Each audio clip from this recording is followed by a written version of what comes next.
Hello everyone, in this video, I will show you how to remove your Instagram username history. Begin by opening the Instagram app on your mobile phone. Once logged in, tap on your profile icon at the bottom right corner.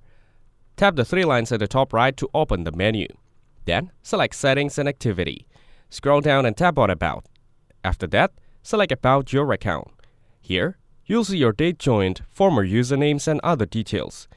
You can view or change your current username or check your previous ones. Now, go back and tap on Account Privacy. Hit the toggle button next to Private Account to make your account private. Switching to a private account helps hide your Instagram username from people who don't follow you.